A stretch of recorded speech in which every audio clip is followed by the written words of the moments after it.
Hello, welcome to the November 29th, 2022 Club Cubase live stream. I'm going to do a quick audio test and we'll make sure everything's coming through, and then we will go ahead and begin going through the questions. Bear with me just for a moment.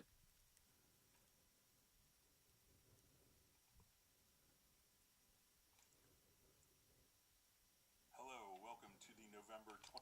All right, my audio sounds fine. My name is Greg Undo. I am the host of the live stream today. And I work as a product specialist for Yamaha Corporation of America, which is the United States distributor for Steinberg products. And I'm presenting from outside of Washington, D.C. area in Alexandria, Virginia. And if you have not attended a live stream before, how it works is you could submit questions in advance to clubcubase@steinberg.de, or you could simply ask the questions live in the chat field.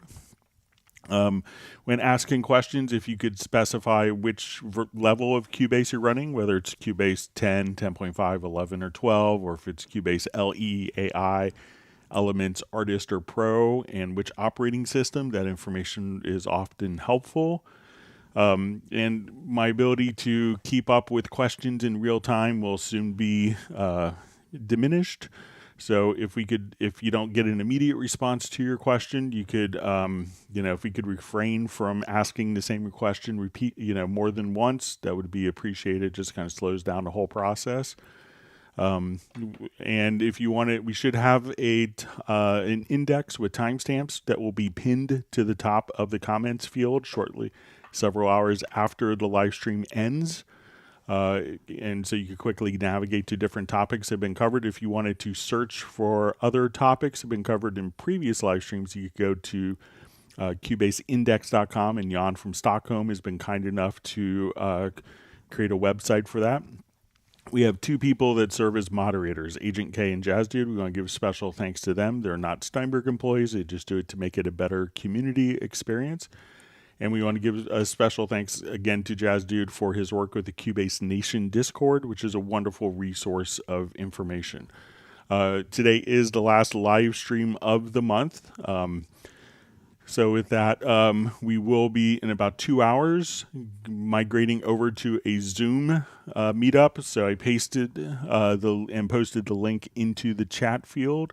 So you could just simply do that, and I'll try to post that every 30 minutes or so, just as a quick reminder for people with that. So with that, I'm going to go ahead and break out my chat view, and I'll pop it out, and then we will begin.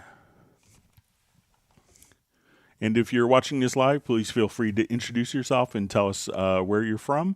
And if you haven't been on a Zoom social, basically it's a way for, to talk and meet other people in the Zoom meetup that are part of the live stream. So it's always really enjoyable, great conversation. So looking forward to seeing some new faces and many of the people that are already regular attendees of the Zoom. So let's go ahead and begin. All right, so a question from Da76Wa.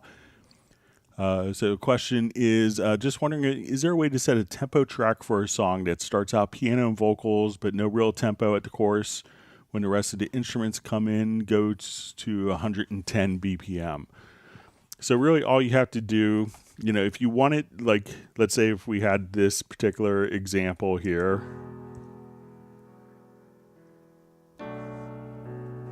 And this wasn't necessarily lining up to a click.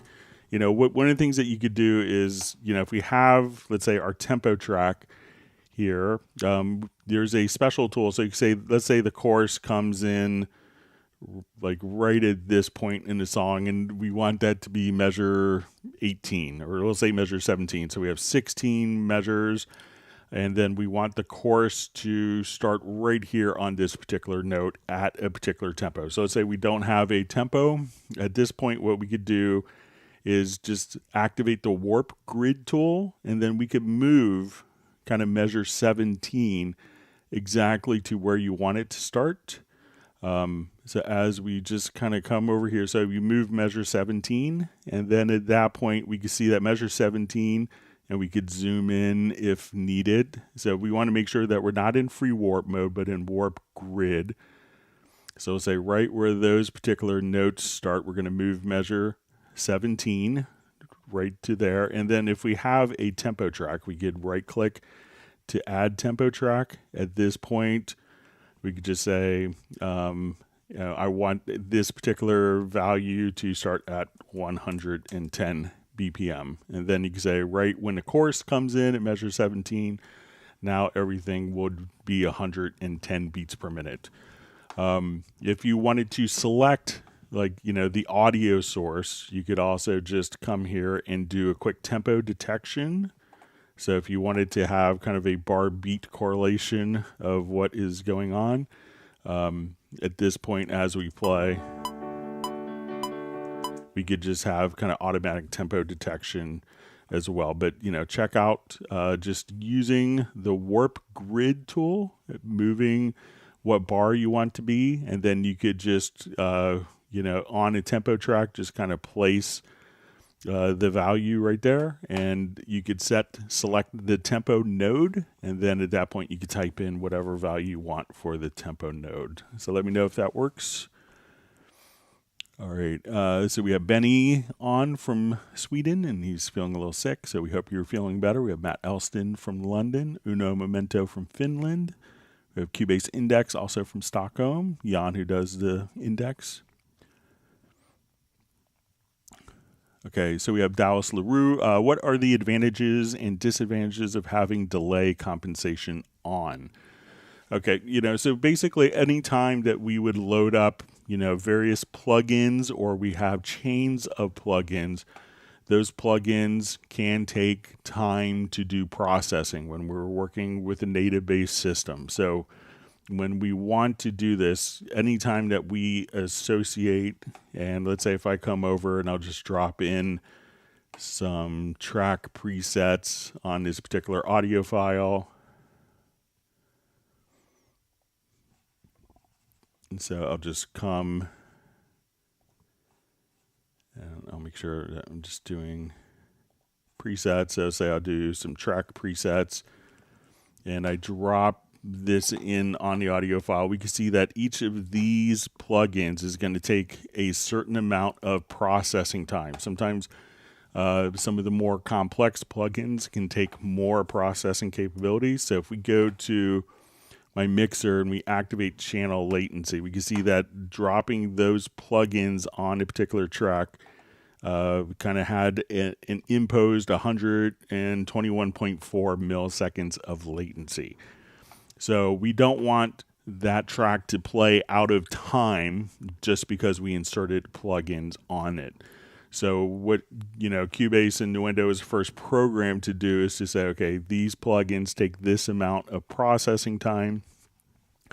So what we're going to do is basically play that track 121.4 milliseconds earlier so that it's automatically compensated for. So, there's no real advantage to not having your plugins delay compensated for. So, because otherwise they would be out of time. So in a lot of, early DAWs, as people would put effects on like groups, or, as you put more effects that, it's like, wow, sounds like there's a phase issue. And it was because there wasn't delay compensation. So Nuendo and Cubase kind of have that automatically turned on.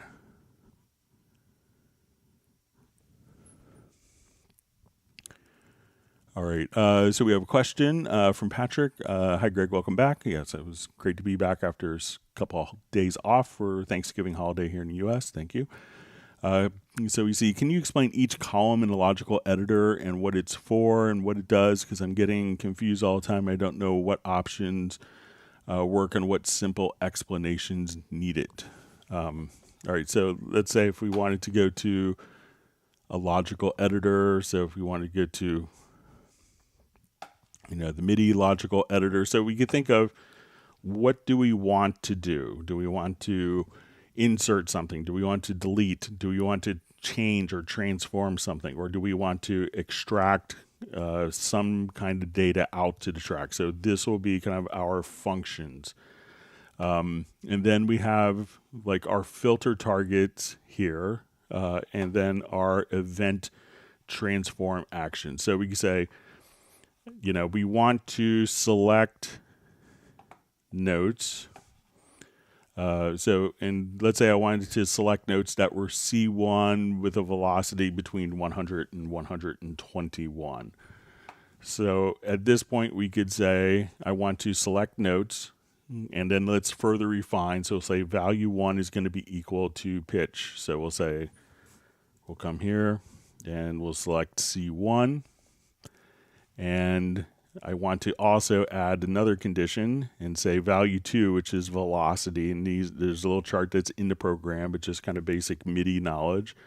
And we'll say between, that's inside range of 100 to 120. So at this point, we're going to select notes that meet this criteria. Now we could transform these particular, if we wanted to do something with those particular notes. Let's say I wanted to take these notes and transform them down 1 octave.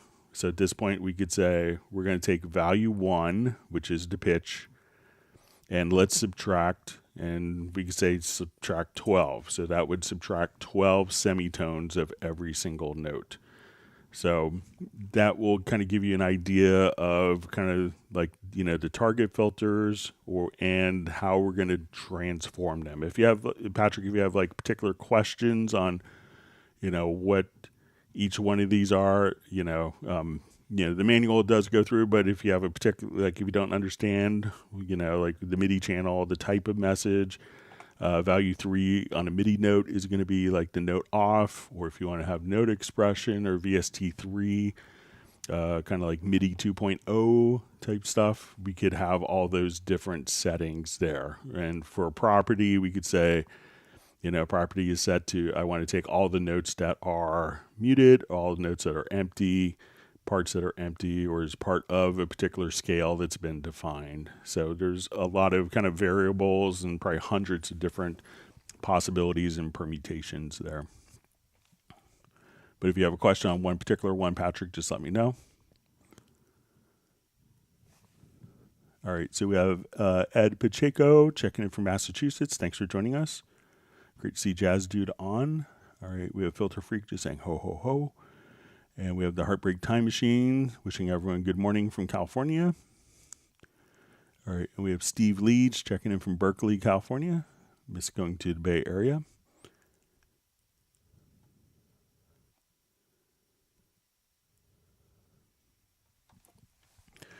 All right, so Matt Elston asks, Greg, is it possible to change the order of faders in the mix console and the second monitor easily without having to drag the position up and down in the track window on the left of the main screen? So currently the only way to, if we had a number of tracks, and I'll just open up a different project to show this, is, to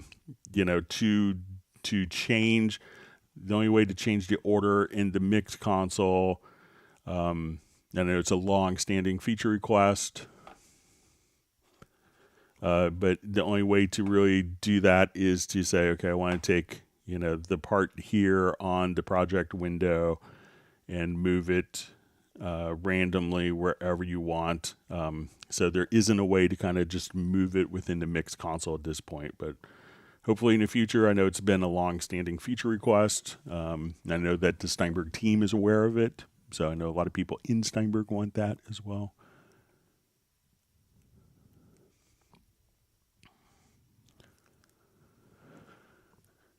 All right. So we see from You Reckon Dakru / Tree of Life. Hey Greg, is it possible to find screenshots of some useful macros that would be highly appreciated by many? So I think if you go to the Cubase Nation Discord, I'm sure that there's a lot of particular macros that are available, or if you search in the Cubase forums. But if there's like a particular macro that you want, or looking to create a macro of some particular function, I'd be happy to show that. But I think a good resource, a good place for that would probably be the Cubase Nation Discord. But again, if you have a particular function or a macro that you want to see, I'd be happy to show it to you.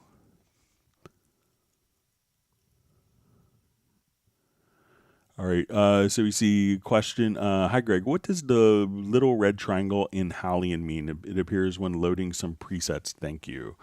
So if you could let me know what preset it was loaded. I'm not sure if I could create that. So say I'm not sure if it's in Hallian Sonic SE or Hallian. But if there's a particular preset that you're encountering, my inclination would be to think that maybe like that sound set isn't in the correct location, and that maybe you have to go to the Steinberg library manager. And if you go to Hallian to make sure that all of the sounds are kind of registered and sent to the right location. So maybe like the red triangle might indicate that you're loading up a sound, but the sound set isn't resident, or the location is in a different place, or that the library manager isn't finding it. But if there's a particular sound that you can't load up, if you could share that preset with me, I could see if I get the same thing on my end.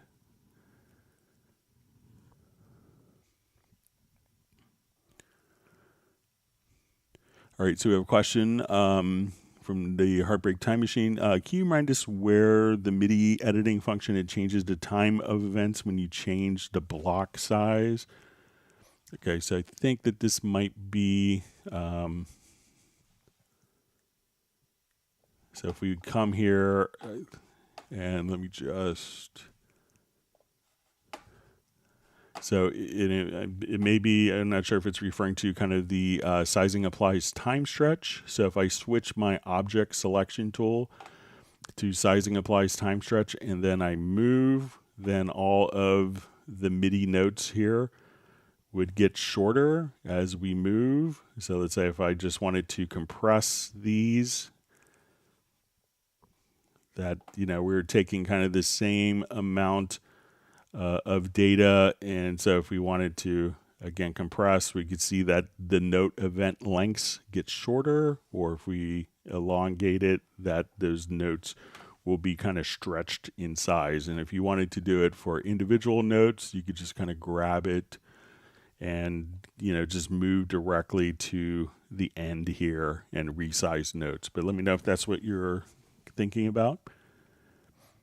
All right, wonderful to see Robbie Bowling from Dallas, Texas on the live stream. Thanks for joining us.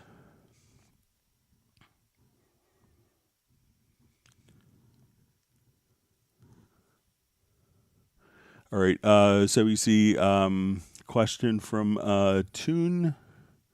He asked, hi, OSX Monterey M1 Pro 12. My controller info is sometimes lost when I open up a net project. Any tips to set this up so it works properly when I open up an old project and not starting from my template?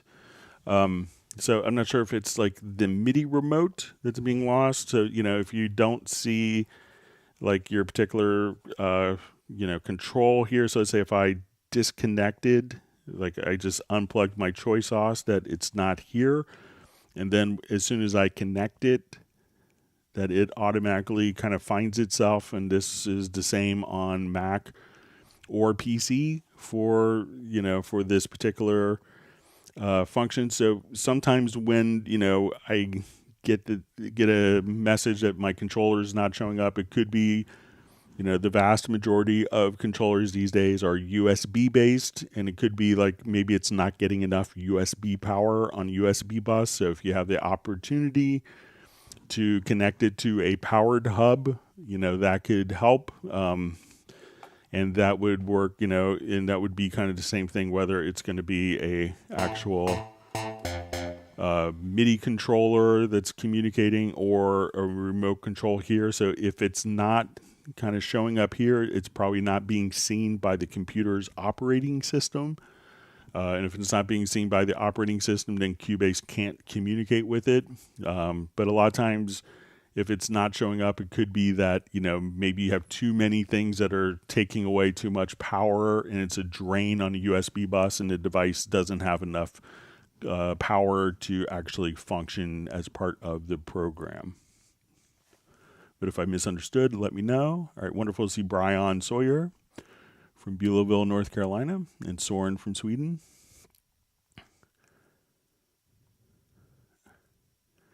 All right, and we have Matthew checking in from Kano City in Nigeria.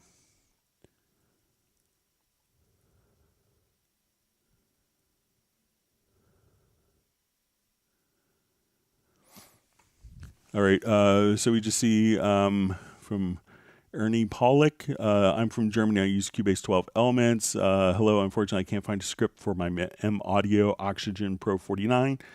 Is it possible to use and save the real world device script? Yeah, so as soon as you actually kind of, connect, your particular device here, you could, I'll just add another instrument track here.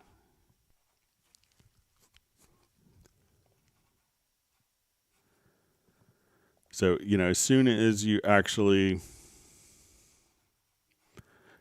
come over here, so ideally, if you needed to make a MIDI remote, you could just come over here and you can say, okay, I wanted this to be my M Audio, and we'll call this our, let me just make sure I have the right model, Oxygen Pro.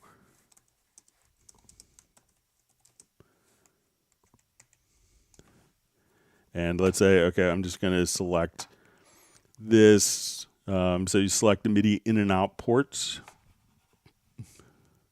And then you could just say, okay, I have, sliders. And then I could move sliders on my keyboard. And the concept is that we could physically kind of create all of the knobs and sliders that you would have on your particular keyboard.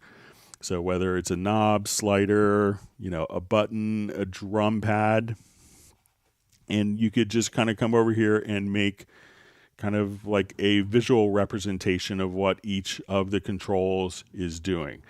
So there's a number of different control shapes, so if you want an XY pad, or you just want to put in like pitch bend and modulation graphically, or let's do a trigger pad. And then once this is set up, and you do this once, you could come over to, so I'll just select this, and we could go to the mapping assistant, and then we could assign different functions for that. So, the concept is that a lot of the companies themselves, the controller companies themselves, will do this so that, when you start working with it in Cubase, that it will be plug and play, but there's a number of them kind of floating freely online. But, someone who configures it may want to have completely different controls than what you want the physical knobs and sliders to do. So you could do it pretty easily just using this. And now you could just say, okay, I want it to see, this will be my M Audio. Like I have a Choice Sauce controller. I have my Korg Nano control, and then I could map these particular buttons and functions to any function of the, probably 10,000 functions inside of Cubase.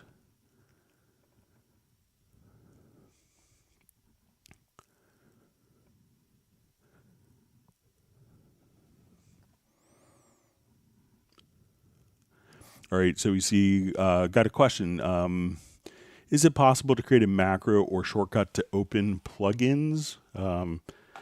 So if you wanted to come over here, so one thing, if you have a number of plugins, let's say if we come over to, I'll just kind of drag over plugins. So I think if you hold down, if you wanted to see all the plugins on a particular topic, particular, like on my inserts, if you hold down Alt or Option plus and click on the E, I think, let's see if that's the right.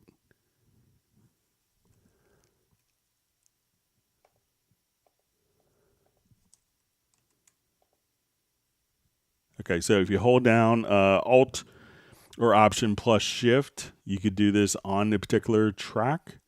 So if you have a number of plugins on a particular track, you could do that. If you wanted to open up like the virtual instrument, there is like an edit VST instrument. So if you wanted to come over to key commands, you could assign edit VST instrument. And that would be under the edit command. So you could do that for VST instruments. If you have particular controls here that you wanted, let's say if I go to new,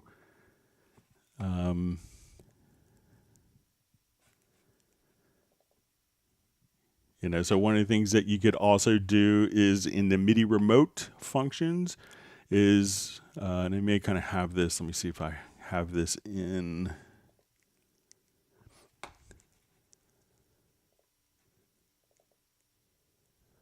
Just take a look.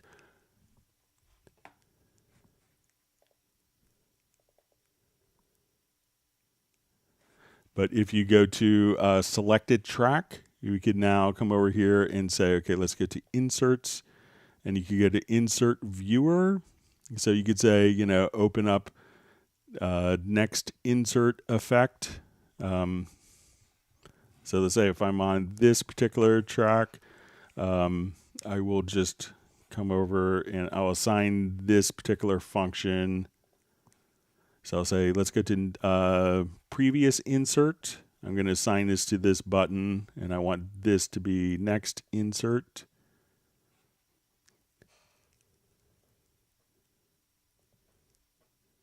And the bottom one, I wanted to edit plugin.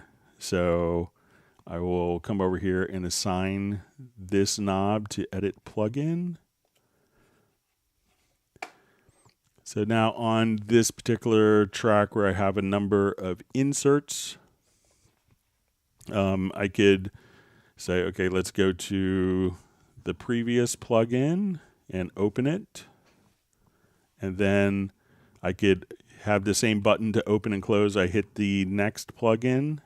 So we'll see the multi-band compressor. And if I don't want to close that, I can say, let's open up the tube compressor. Let's open up Magneto and the maximizer. And then I could just close the particular plugin. So you could use the new MIDI remote to do that quite easily. And again, if we go to under the selected tracks, and you can go to instrument or insert and strip plugins. So if you go, you could come over here, edit the plugins and set that, and you go to next and previous insert effects to navigate if you have a number of different plugins on. So let me know if that's helpful.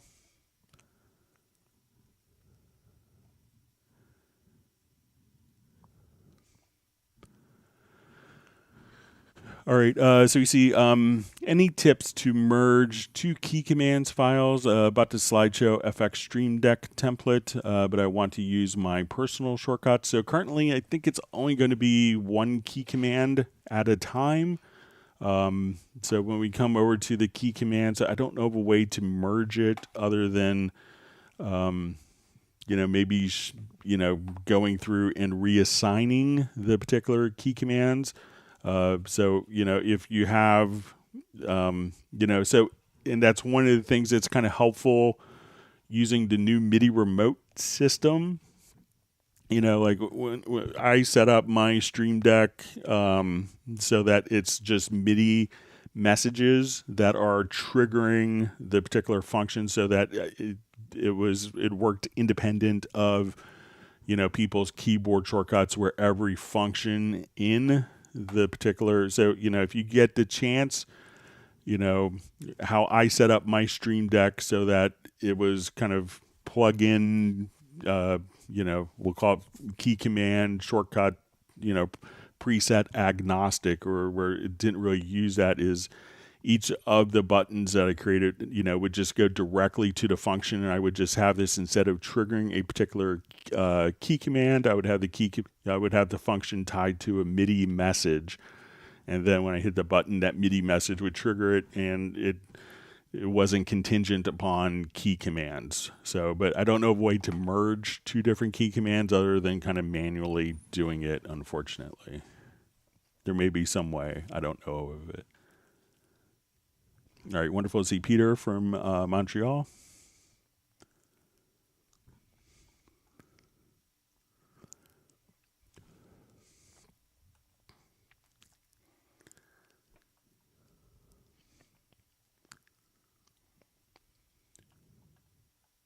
Right, my chat field just jumped on me. All right, so we have a question from Patrick. Greg, can you tell me in which country there's lots of Cubase users? I'm very eager to know because many of my friends from Korea and China note they went there for working using Cubase, so I may be wrong. So obviously in the United States and Canada, it's huge. Germany, it's kind of its home country. It's very popular there. It's incredibly popular in Japan as well, and it's used kind of all throughout South America, and why we see a lot of popularity internationally. Steinberg is very strong. It's because they've spent a lot of time localizing it for different languages. So Brazil is also kind of a huge market. But those are kind of some of the primary countries. I'm really only kind of cognizant of business in the U.S. because I only work for the U.S. distributor and I don't really have a global perspective, but that's where we see. And obviously in the UK, there's lots of Cubase users.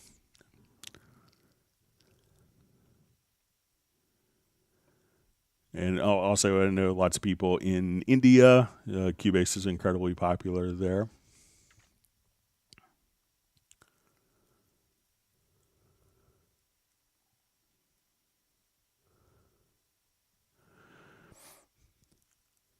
All right, so we have a question from Luis. Hi, Greg. Any solution to clip gain being only reductive, not being able to clip gain above 0 dB? So I think you can go an additional 24 dB.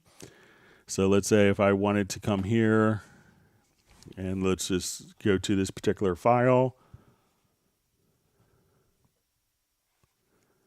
So if we're doing clip gain, so I'll select this file, and then, as soon as I kind of go over, so as we do this, we went 24 dB of gain right there, so you could just set the volume level.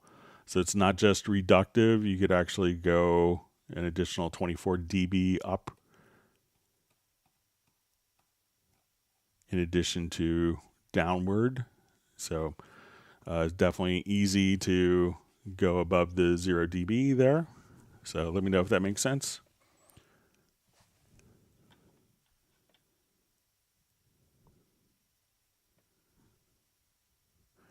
All right, so we have Mark Cullen checking in from Pennsylvania. Thanks for joining us.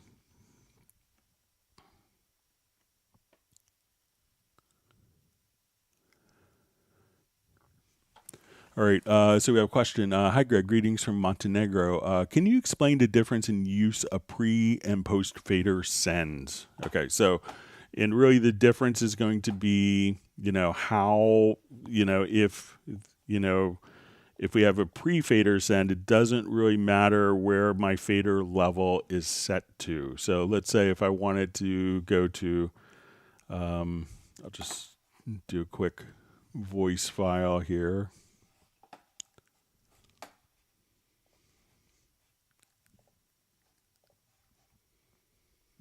I feel the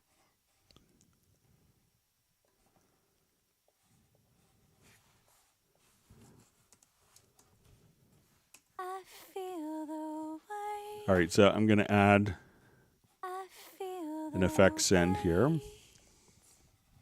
right, so I'll just add a reverb. All right, so now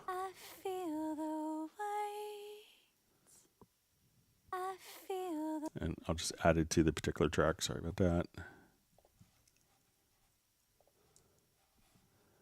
All right, so now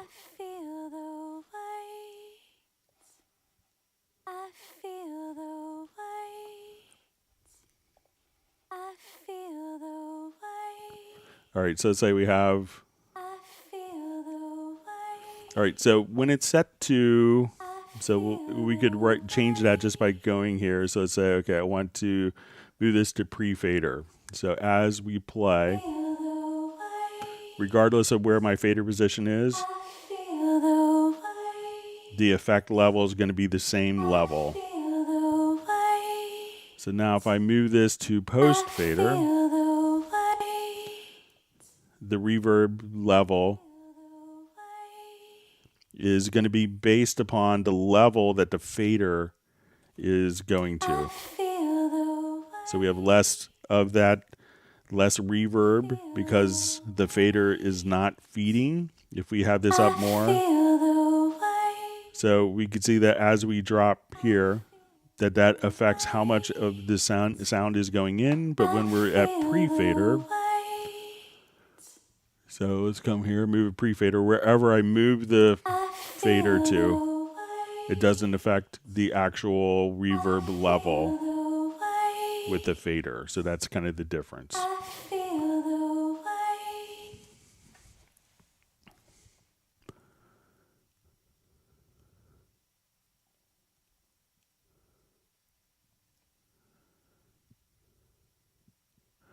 All right.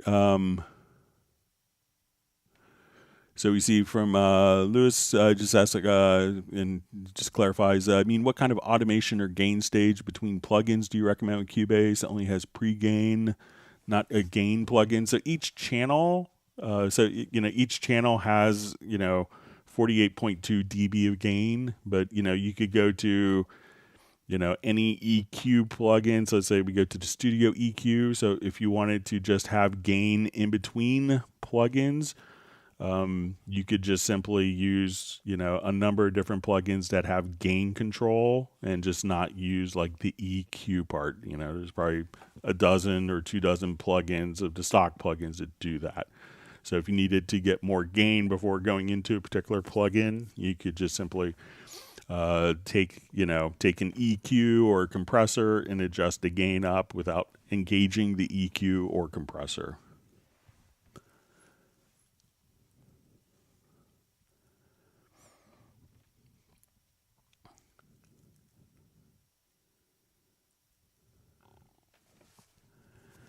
All right. So we see a question. Hello, Greg. How can I order plugin presets by date? Thanks, Cubase 12 Pro. All right. So let's say if I come and let's look at Media Bay.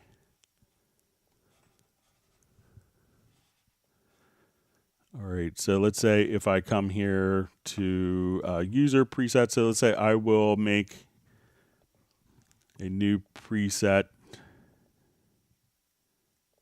So I'll just go ahead and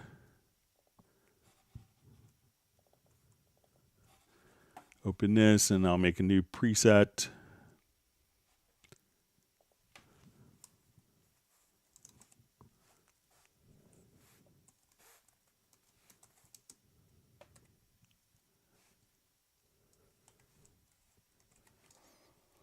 All right. So let's say now if I go to my Media Bay, we could look for VST3 presets. So let's say if maybe I have different groove agents. So let's say, okay, we go to,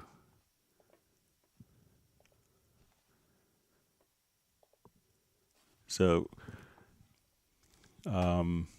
we can see kind of all the user presets here. And let's say I will come over and I think that we could maybe, so let's come here to the settings. And then when we go to audio assets, you can say date recorded. And at this point, so let's see that might be for the audio files, date created. So you could come over here probably to media, plug in, so at this point you could just say, look at date modified or date created as one of the fields here. So just click on the settings and go to media. And And then try just doing like the date modified or date created. And then that will probably allow you to organize it by date.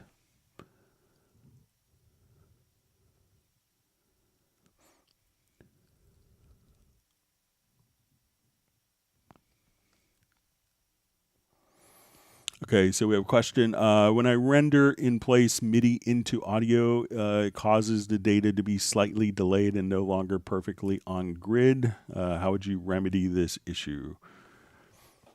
Okay, so let me just go to different project, as some MIDI in it.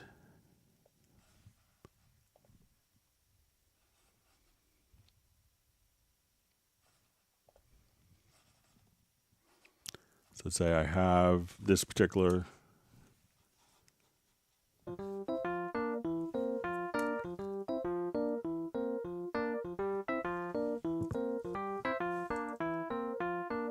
Okay, so I have that, and let me just go ahead and going to render in place.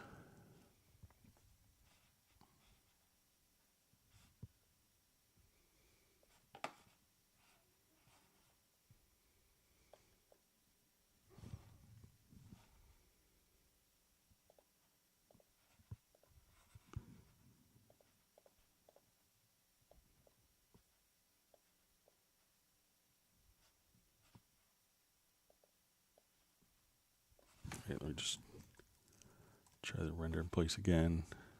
See, maybe I had it.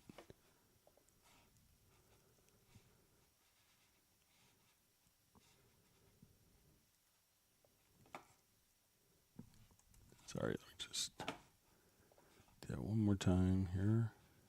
Check my settings.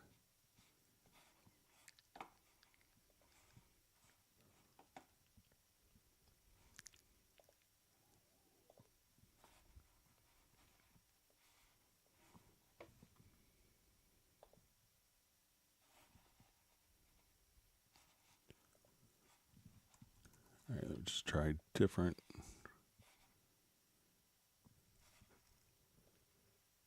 Let's do a new project real quick.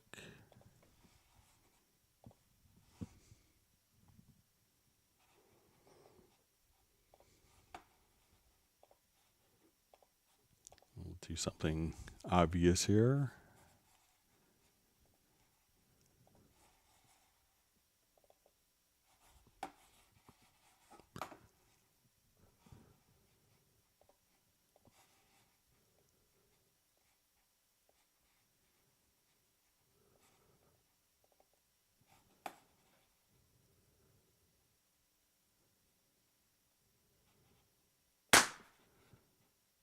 Okay, and I'll just put this in quarter notes.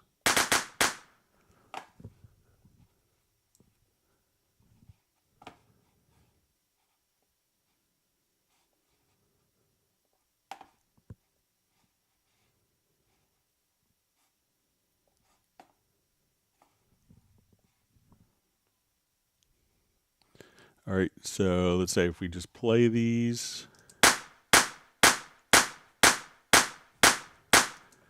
And let's go ahead and look at that. So it looks like it's pretty dead on for me. You know, it could be maybe, you know, check to see if you don't do it without plugins, if that makes a difference. It could be a plugin is reporting an incorrect latency that happens periodically with some plugins. You know, but you might be able to isolate it to one particular plugin, but it looks like that kind of worked as expected here for me. Let me know if I did something differently.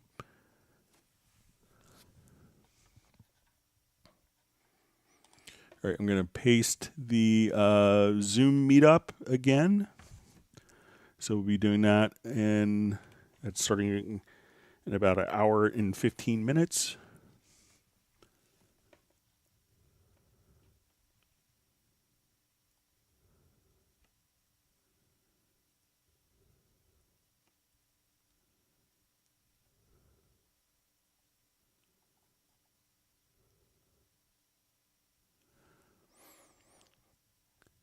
All right, so you see from question, hi Greg, is there a built Is there a built-in way I can trigger automation events with MIDI? I'm using third-party plugins for that. So I'm not sure if you're, you know, when you're doing it via MIDI, if it's something like, you know, like doing something like FX modulator, or if you wanted to actually, you know, record like, you know, automation where we, you know, come to a particular track. And let's say if I just come here and automate via MIDI. So let's say if I just, let me just put this into right.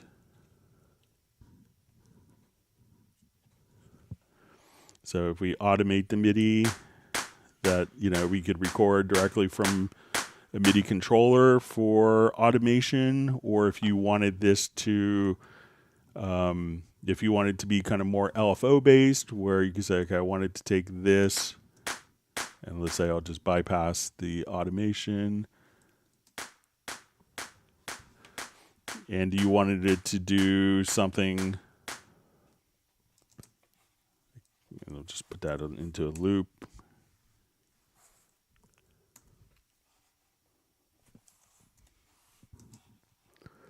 You know, but there is, if you go under modulation, there is like an FX modulator where you can say, okay, I want to take this and, you know, have different effects. So say, okay, I want this to be volume.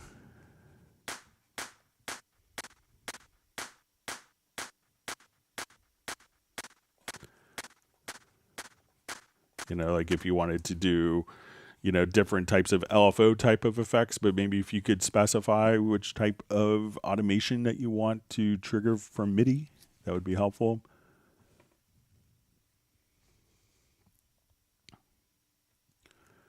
Okay, so we see the Heartbreak Time Machine just says, thank you, the MIDI time compression on that. So his brain was failing, so I understand. It was on a live stream yesterday, and they called it like a live stream brain freeze or something like that. So I thought it was a good term. So, all right, wonderful to see Michael Teams on the live stream from Weatherford, Texas.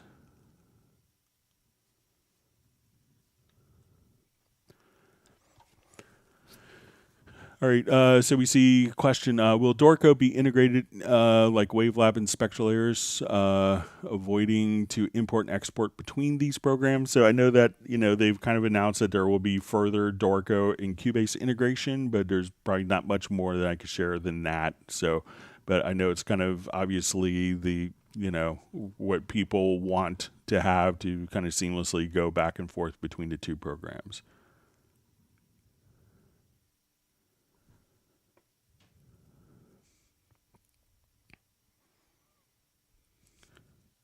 I see from Mark Cullen, he just upgraded to Absolute 5 and totally lost this morning. So it's a lot of content. So Michael Teams wants everyone to whack the like button. So if you do learn a new tip or trick, make sure you hit the like button. All right. Okay, so we see from Patrick, says, Greg, yes, I have to reduce the velocity of some notes. Like example, each bar's first note should be in the same velocity, but I want to reduce the others to half, like 100 to 50. Can I make some notes triplets with Logical Editor? All right, so, you know, if we wanted to take like note velocities here, so let's say we want to take our velocities, we'll look at our velocities. So let's say where all of our velocities are the same, and I'll just make this larger so it's easier. Okay, and let's say like the first note of each measure, I wanted to keep the same velocity, but the other notes I wanted to decrease via the Logical Editor.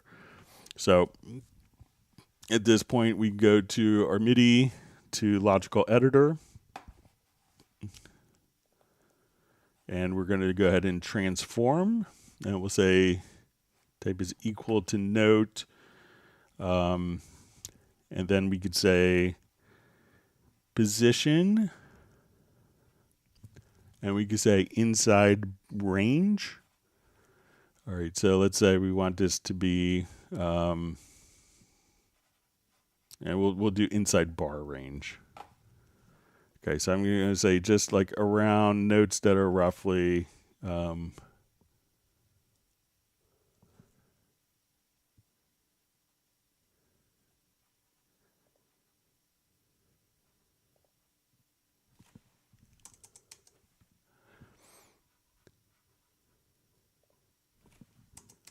right, so here I want to say we want notes that are going to be like in the first part of, okay, so here I'm actually going to say outside bar range. Okay, so let's say I want these notes that will roughly be around beat 1. So we're going to say type is equal to note and position is going to be outside of this. And what I want to do is to say value 2, which is velocity, we will divide by 2. So if I did this correctly, every note that's not on the downbeat will have velocity of half. So you could set stuff like that up. So we could just say, transform, type is equal to notes, and we're going to say position is outside bar range. And then this way we say we're going to select, we see kind of a little graphic indication of the bar. And I have it between like the first eighth note of the bar. So any notes there, and then, so we're going to basically select those particular notes, and then we want to take value 2. Value 1 is the pitch of a MIDI note, value 2 is down velocity, value 3 is up velocity. And then we just divide by 2 or multiply by 0.5, same thing. And then we could just simply come over and do that. So to watch it happen again, and then you could save that as a preset. So I will save this as preset.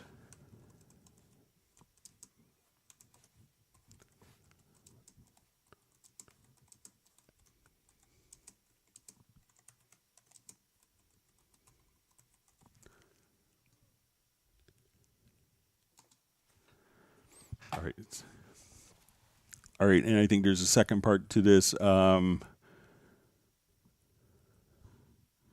And can I make some notes with triplets in Logical Editor?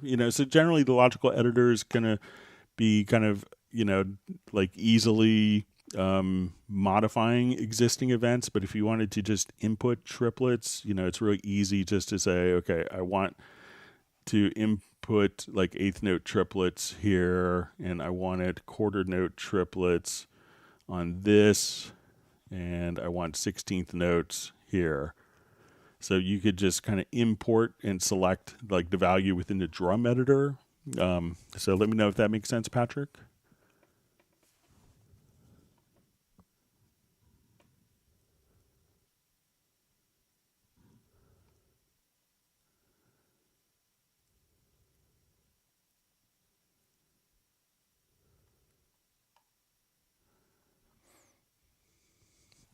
All right, so you see from Mr. Franktastic's question, every time when my mix is almost finished and I change just the volume a little more on an instrument, it gives me a flat file. How do I fix that? So, it could be what's happening is like, let's say if I'm here and, depending on your preferences, like if this track is selected and it's like, let's say it's record enabled, and now I do, so, some of the tracks could be like, okay, I want to, render this.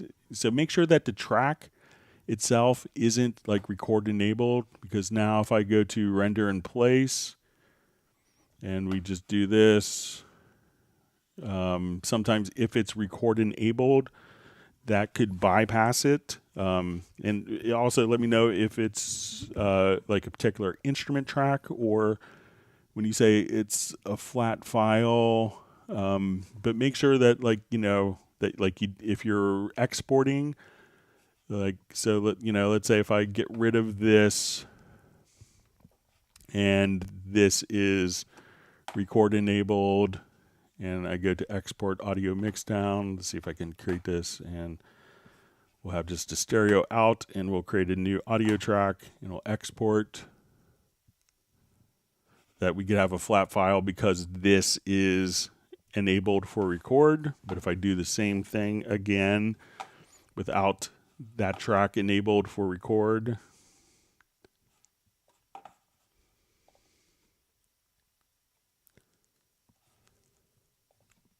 that will have our file created for us. So make sure, again, that the tracks aren't record enabled, because that could take it out of the final mixdown process.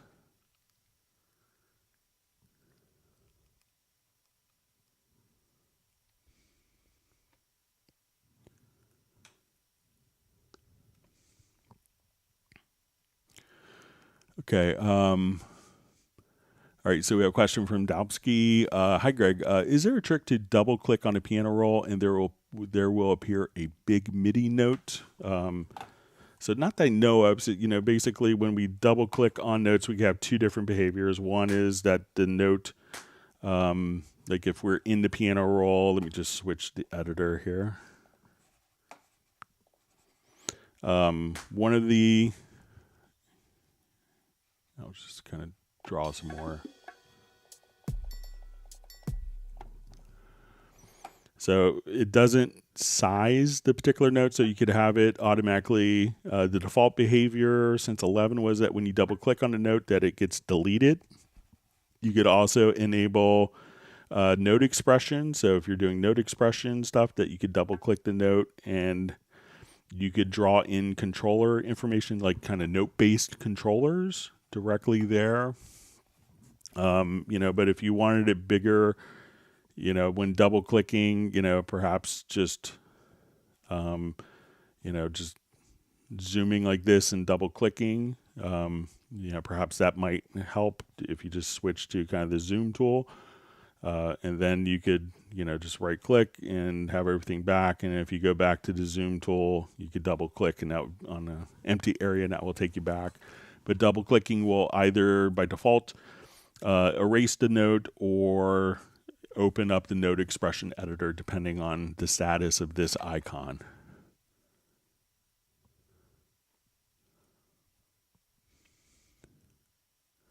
All right, great to see Jeff Sabelski from Chico, California.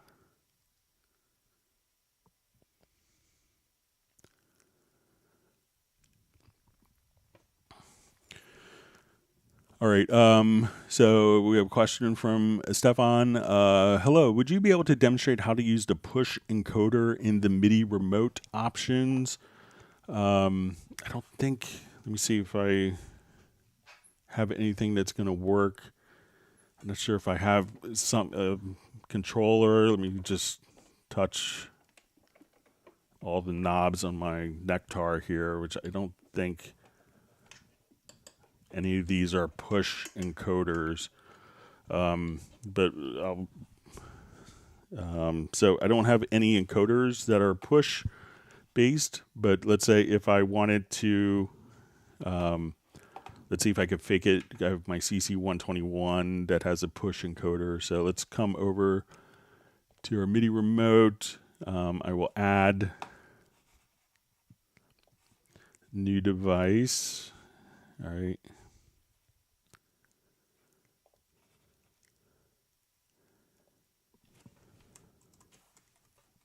And this may already kind of be spoken for, but let's see if we can fool it. All right. All right, so now one of the functions that you're going to have is a push encoder. So I'm going to select that to put in, and then let's see.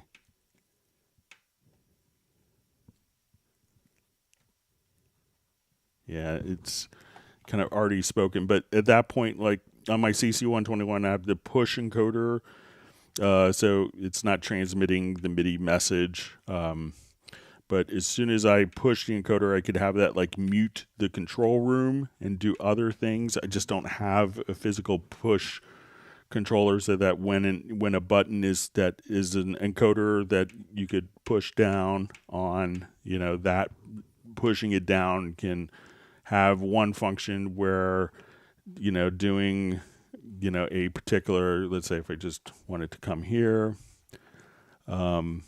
So once we have the particular encoder, we could have, a different message for the encoder. So as we move the encoder, up and down, clockwise, counterclockwise, and a different value for the actual pushing of the particular button right there. So that way, that one push encoder, you could have one function for.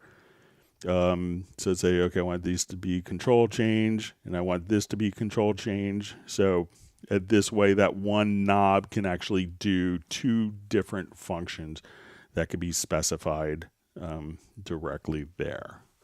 So I just don't have one on my various MIDI controllers here.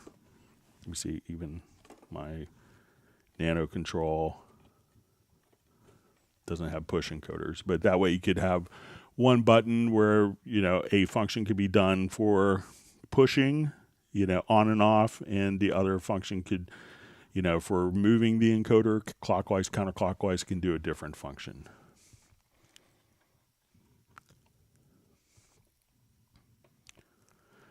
All right, so Jeff Sabelski, just with the recent sales, I think that ends tomorrow. He says he upgraded to Dorco Elements 4, so that's great.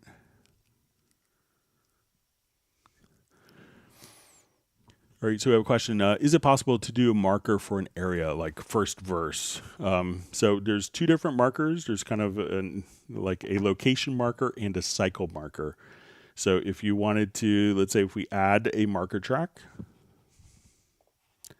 okay, and I'm just going to grab like a range selection. And then when we see this, we'll see that we could input a position marker or a cycle marker. So let me just come here and say, okay, I have my left and right locators there. So now I could insert my marker. And now if I wanted to just name it, you call it verse 1. And then we could see that marker there. Another method that people often use for doing this is using the arranger track, even if you're not using the arranger track functions. But we could come and say, okay, I want this, instead of being labeled A, you can Control or Alt Option double click, and you say, okay, verse 1, and that could be maybe a little easier to see here. So either way, so instead of a position marker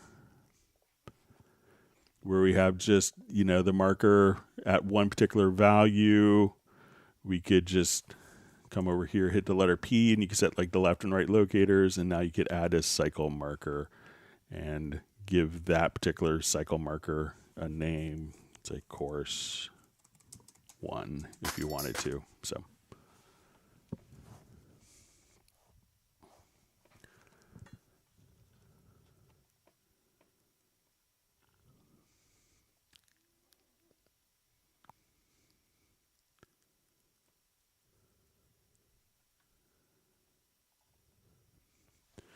all right.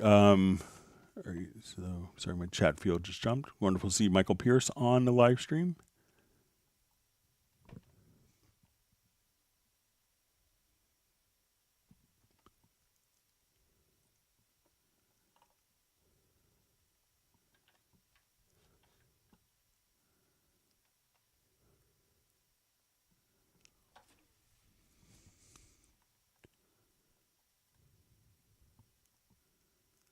All right, so you see a question for Patrick. Greg, I have 45 tracks playing strings for a 15-minute queue. I want to add a chord in the middle of a queue.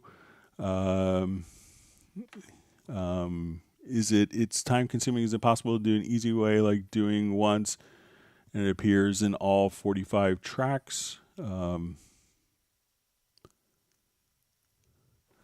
Okay, so let me just see if I could create this.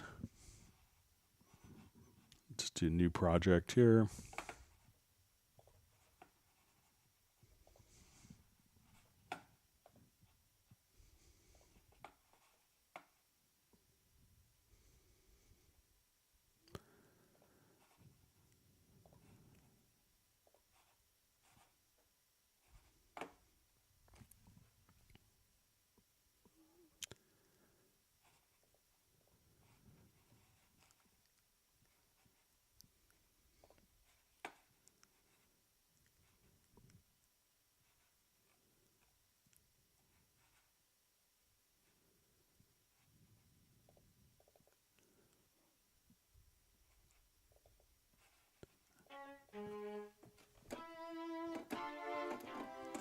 right, so let me just make this a little louder here.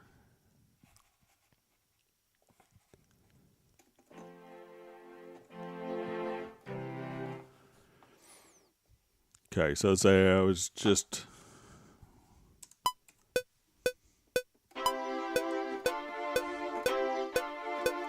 take out cycle mode. Sorry about that. All right.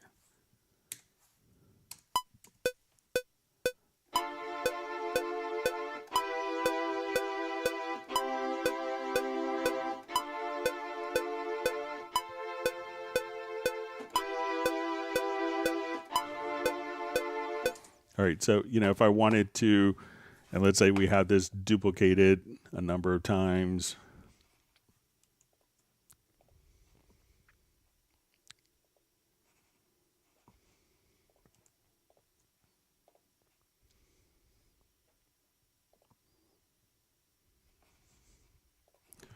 All right, so, if we have these as,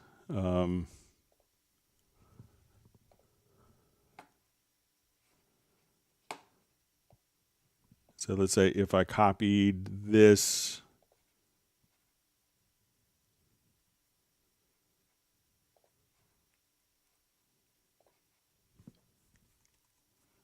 all right, so say I want to copy this, and so I'm going to, let's see if I could copy it multiple times, and if I select all these tracks and then move my cursor here on top. Yeah, you'd have to kind of just, arrow down and just copy across multiple tracks. So if you don't want to do that, if they are, I don't think that grouping would do anything. So let's say if I come here and I move. Okay, so if you have a number of tracks here, you could hit Control or Command plus G, and that would group them. So now if I wanted to do an edit across multiple tracks that are all grouped, I could move one and they would all move. And then if I hit Control or Command plus U, then they would all be kind of independent. So if I wanted to come here and adjust this, it's only going to do it in that one. But if I have all the parts selected and then Control or Command plus U, I can now move all of them, and all of them will react the same way. So just try grouping. So again, select all the events, Control Command plus the letter G to group, and Command/Control plus U to ungroup after you do the edits. So let me know if that works for you, Patrick.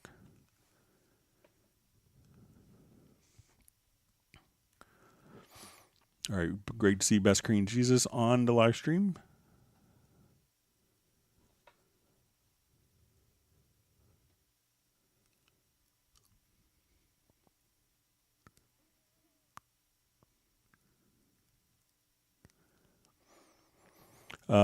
So you see, hi Greg, is there a way to is there a way to create a slot for a new insert effect in between two inserts in the channel settings on Mix Console? So let's go ahead and give it a try.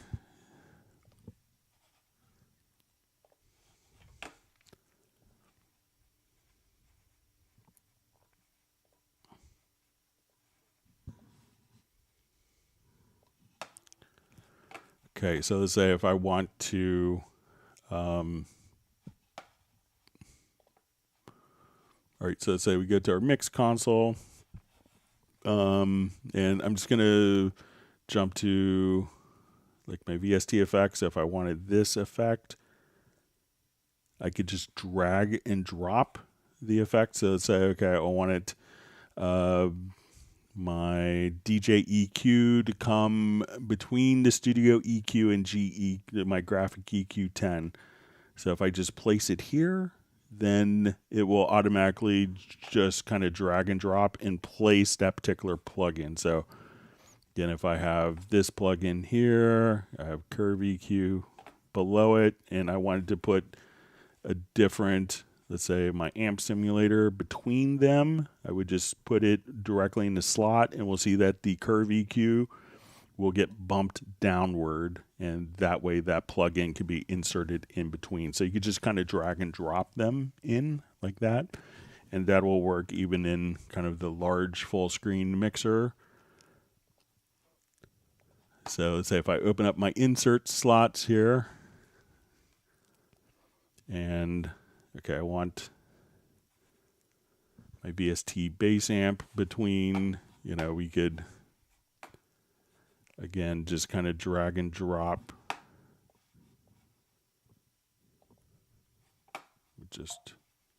Sorry. If I get it in the right project. So, but you could just drag and drop right in that way.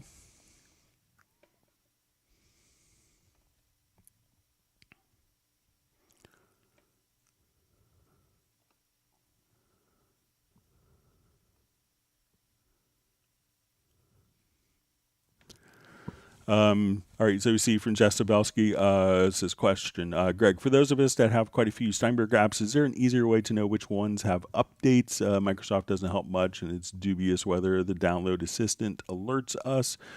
So a lot of times when you do this, that's one of the reasons that we have the hub. So I know that they're kind of working on a service to do this, and sometimes it's easier to start those things, with particular services than kind of migrating, entire systems from before. But if you go to the hub, generally here you're going to find, the different updates, so you can say, oh, there's a 12.051 update that does this. So, that's why each program will usually defaultly open to a hub, and you could look for the messages there.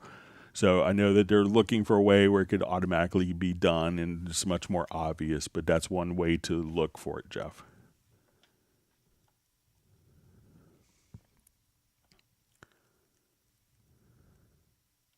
See, Michael Pierce says everything is big in Japan in the end, and with this Spinal Tap reference. So, I just watched that with my son 2 weeks ago, so he was old enough to get it, so it was a lot of fun. All right, so we have Tiago joining us from Brazil.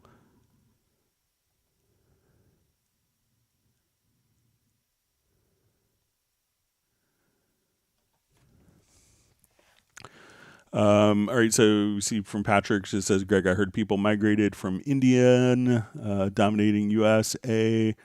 I'm so possessed that there's anybody from India working on Cubase. Yeah, so I know, I think it's Cedric, might work for, I'm not sure if he's on the live stream today, but I think he works for Yamaha in India, and he might be able to help.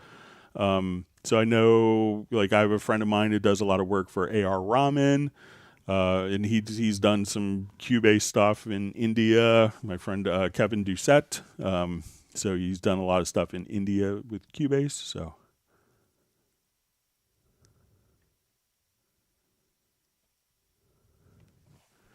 All right, so we see Lewis just says I was referring to the draw tools. I think those are with automation. Let me see if I could go back and find the original question.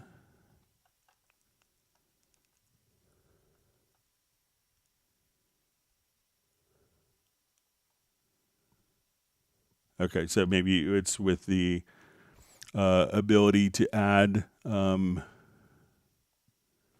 So say if we go to the automation here, let's go to this track.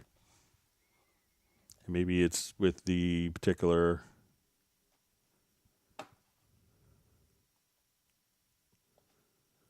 automation tool here. So let's say,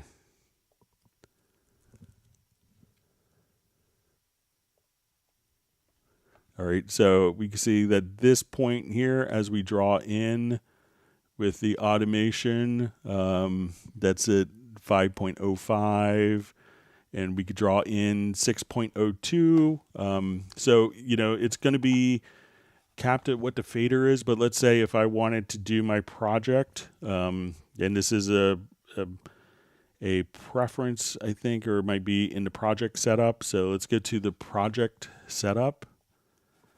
And So volume max, if we switch this to 12 dB, that now if we do like, a project, we can now kind of draw in and we could see more, so at this point we could draw in 12 dB of additional gain here. So again, just go to the project setup. By default, it's usually done for plus 6 dB when drawing in automation, but you could also switch it to plus 12 dB. So let me know if that's what you're referring to, Lewis.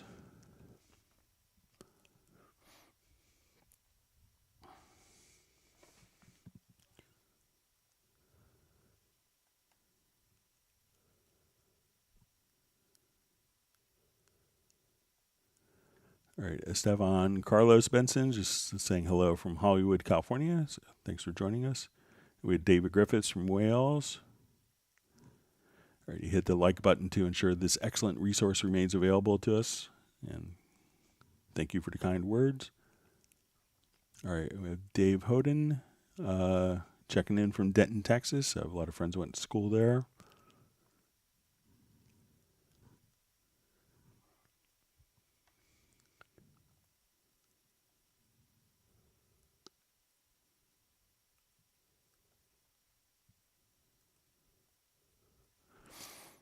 Okay, so Lewis just clarified his first question was referring to the draw clip gain and not the whole clip gain. So this, I don't think actually allows, so that's going to be just more, as you had mentioned, that would be, more for taking volume away, because we can't really draw above, because it's, basically, we're at the maximum volume here and then we could attenuate it here. But if you needed to, just make a particular, note louder, you could just come right here and just take that one selection and increase if you needed more gain. But, that is when you're at the top, that will be kind of the maximum value of the clip. So yeah, that one is reductive, but it doesn't have to be. So.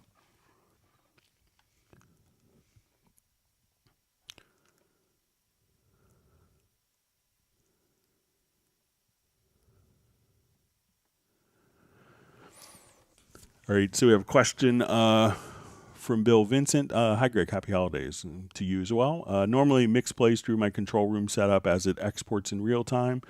I've screwed up down its exporting, but not hearing the real-time playback. Any guesses why? All right, so let's say if I have this particular clip, we'll solo it. I know on, I think 10.5 and earlier, let's say we go export, audio mix down, and let's choose real-time export, that there was a separate volume control. So let's say if I export this, we'll create a new audio file.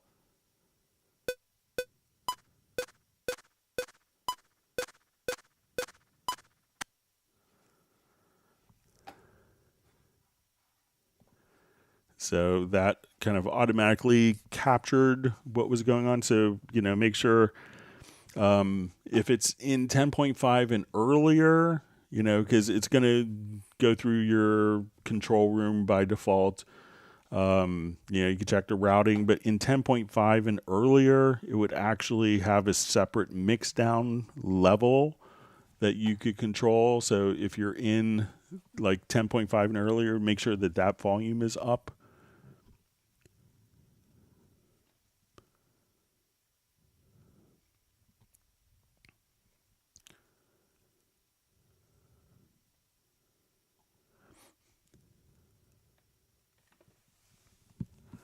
All right, so we see from Patrick says, Greg, yes, thank you, but it's so amazed, and I want to know Cubase like a master because it's so addictive, and I've already requested you need to do a brief video on Logical Editor. It'd be great if you do so. So, there are a number, there are different Logical Editor videos I've done, but I have it kind of in my queue, and as the holidays as stuff slows down in holidays, getting in the middle of December, I should have time for videos. But if you want to just email me, a number of different things I want to do in the Project Logical editor. I'd be happy to incorporate those into the video if you want.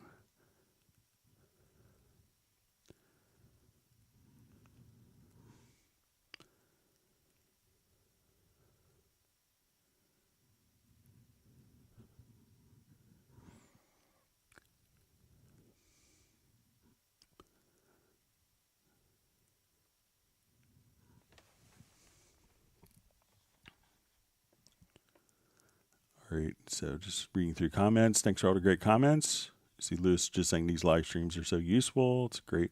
I'm glad it's helpful for people.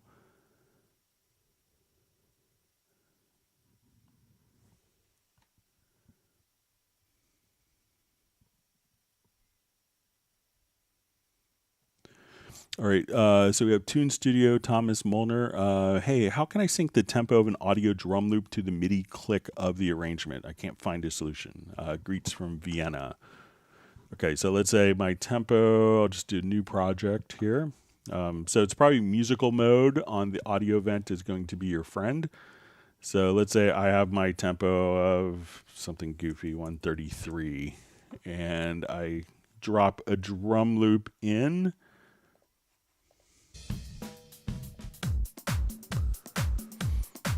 All right, so as you drop the drum loop in, so now if I play it, I'll hear my click and the audio.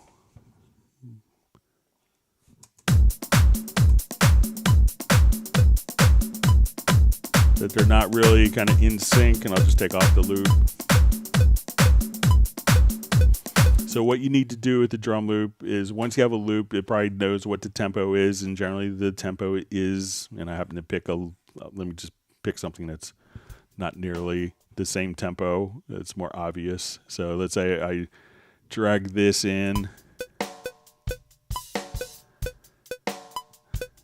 happen to randomly pick a loop that was 2 beats a minute different. So all you have to do is just select the event or events, and place it into musical mode, and then it's going to be like, you know, very persistent, and it will follow the tempo. So if I slow down my tempo, let's say to 108, that loop is just going to stretch in real time to follow the tempo. So you want to just select the event and make sure it's in musical mode. Then it will conform to the musical tempo of the project. All right, I'm going to drop the Zoom link. It's going to start in about 35 minutes, 36 minutes. So I'm going to paste that in again.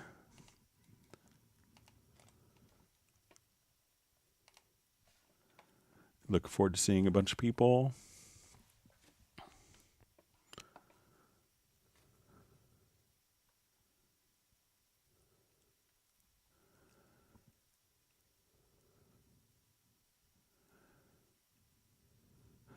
All right, so we have a question. Hi, Greg. Can I bypass example the second, fourth, and sixth insert effects simultaneously without affecting the first, third, and fifth inserts? Okay, so let's say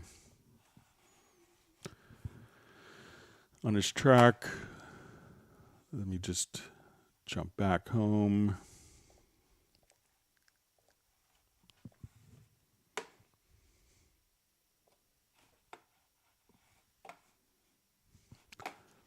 Okay, I'll just add.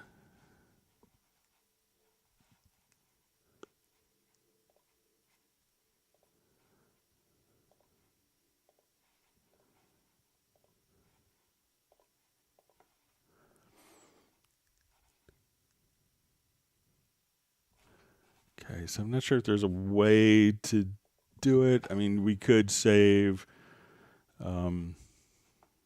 Let's see if we could do it in a Project Logical editor. I don't think so. We could probably save snapshots of it, but let's see if we can.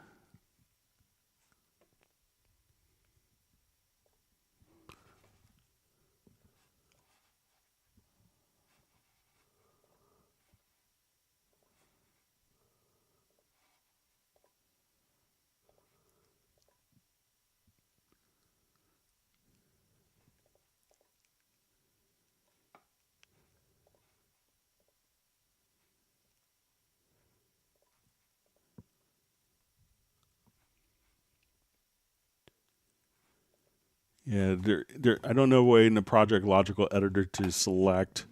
If you don't have automation, what you could do is just come over and say, okay, I wanted these. So let's say, okay, I have this going on, and then we could take a snapshot. And then I could say, okay, I want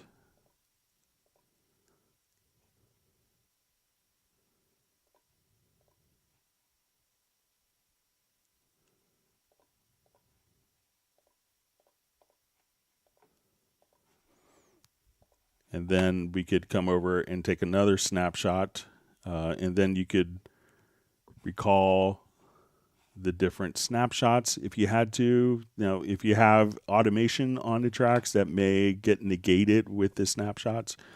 But if you had to do it, you could probably do it with different mix console snapshots.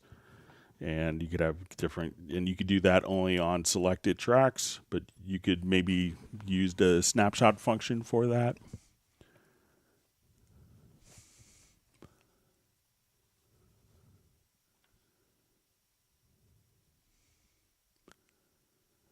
All right, so we have Bruce Bruton is whacked in with like number 51 from Simi Valley. Thanks for joining us again. Just going out to Simi Valley. Used to always stay there in late 90s, early 2000s. When I was going out to our office when I was in Chatsworth.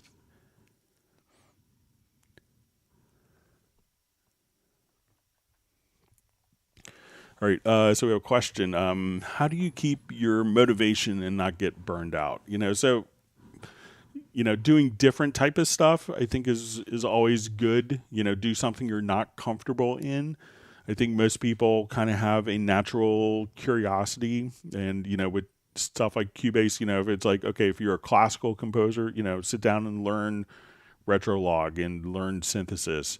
If you're an EDM guy, learn the chord track, use different harmony, use a score editor. So I think kind of always learning something fresh and new is really interesting, and that could help prevent burnout. I think when people get burned out, it's when it's their productions and their workflows are very formulaic and it's not creative. So if you kind of do the same thing, it's like every time I do a vocal, I run these plugins. Every time I have a kick track, I do this same thing over and over again. That will, I think, lend itself to burnout a lot quicker than maybe approaching each project uniquely and trying to start with different templates, use different tools that you haven't used before, and then you could kind of gather kind of a workflow vocabulary that will make it more interesting for you.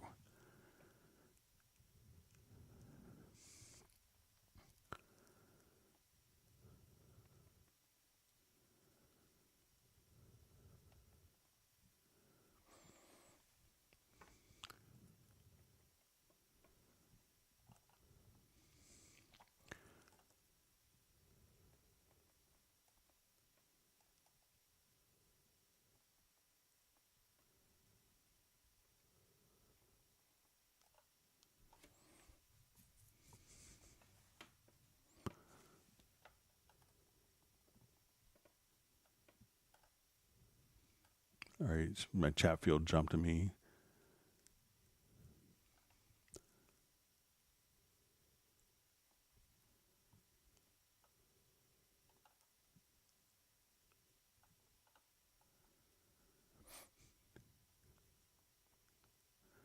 Okay.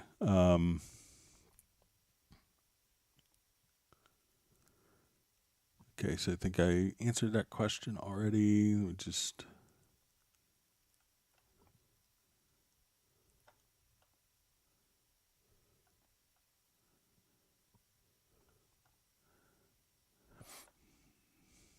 okay. I'm just going through. All right.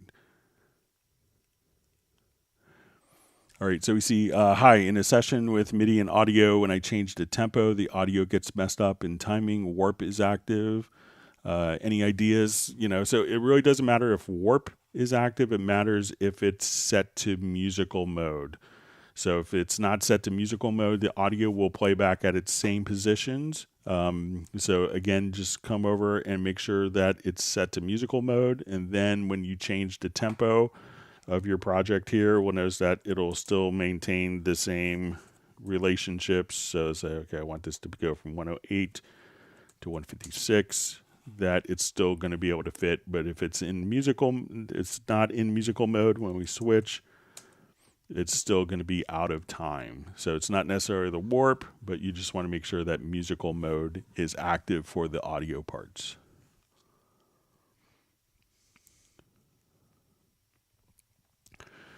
Okay, so you see, Greg, question from Patrick. On selecting tracks, I mean the Control plus Shift select options. It will select all the tracks on that range, but the problem is I want snap perfectly to grid. How to do so?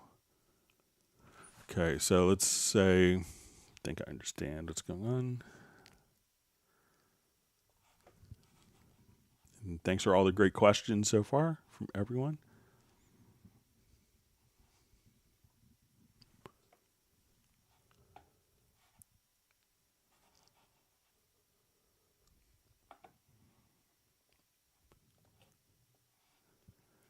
All right, let me revert to this project.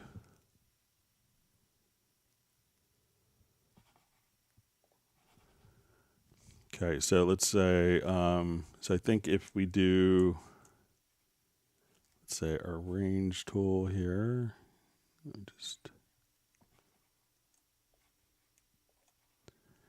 okay.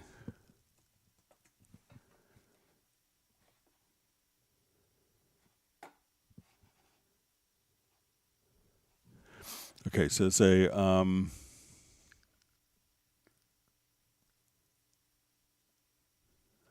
right, so if you wanted to snap perfectly, so, when we do this, I think the range tool is set up to, let's just see, like the range tool may by its nature overwrite different functions. Let me just, so I think, so let's say if we do this, let's see if I remember I'll find a keyboard shortcut.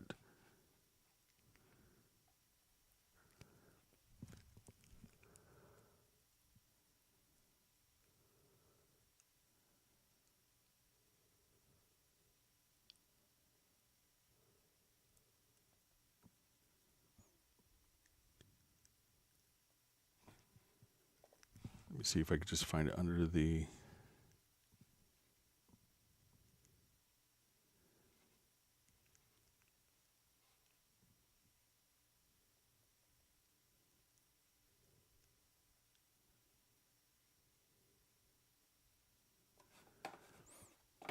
yeah, so I think the range by default is set up not to snap.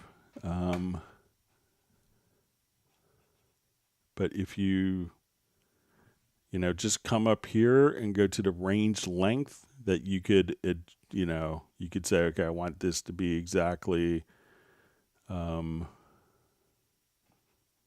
we could change the range length here and have it snapped from the info line.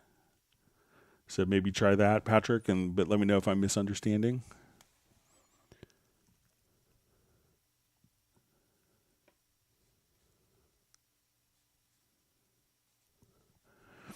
All right, so we just see question. Speaking of logical editor, all my presets are grayed out somehow. I fixed this before a few years back, but my memory doesn't serve. So if you don't have an actual, so if I go to my logical editor here, there's no presets until there's something like that has a MIDI note in it.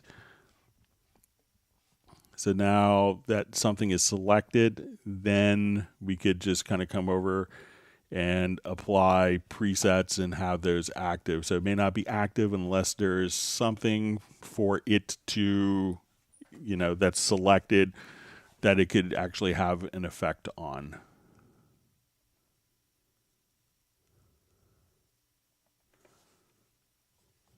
All right, wonderful to see Roger Cabo on. All right, we have Val Lee checking in, sending us winterly greets from Vienna. Thanks for joining us today.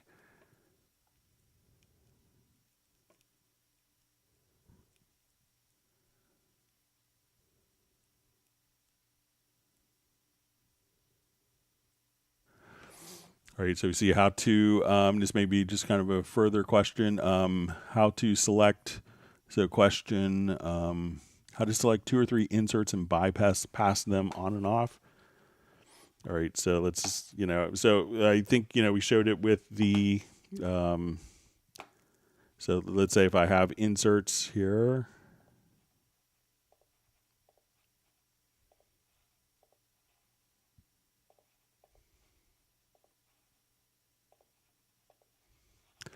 So, if you wanted to do it globally, I think if we, if we want to do that, but if you wanted to, do it like this, we could come over there, and if you wanted to toggle, the status, you could toggle, like, inserts on and off here. So let's try that with a Project Logical editor.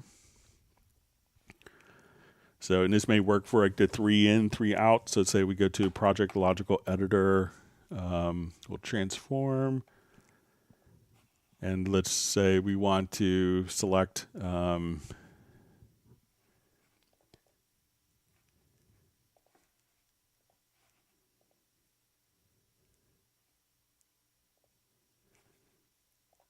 right, so say we'll do container type is equal to track, and media type is equal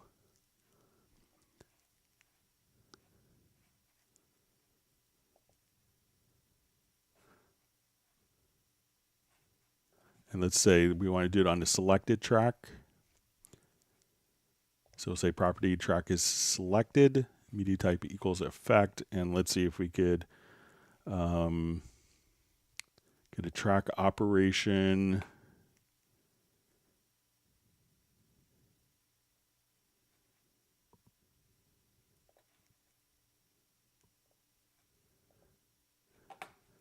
So right now we have the second one on, and let's see if we come over.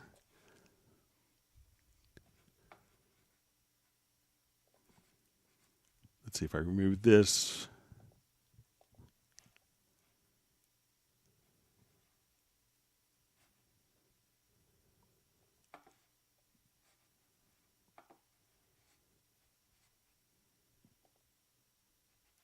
Oh, sorry, let's say track property is set to selected.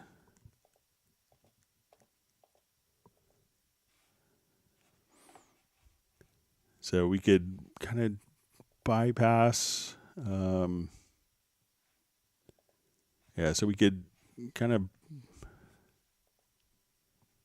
let's see if we toggle these. So it doesn't look like we could turn it on or off, but you could try the snapshots that we showed earlier. Sorry about that.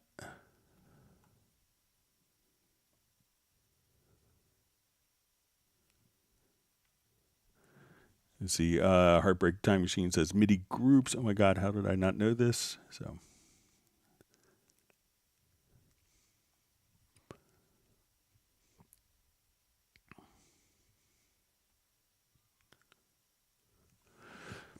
All right, so we see question, can Cubase Artist 12 export stems, or that function only for Pro 12 for Pro? So with the Artist, you'd have to do it manually. So you could export like the, each group independently, but for the batch export where all the stems can be created at the same time, that is going to be found in Pro. So that is a distinction between them.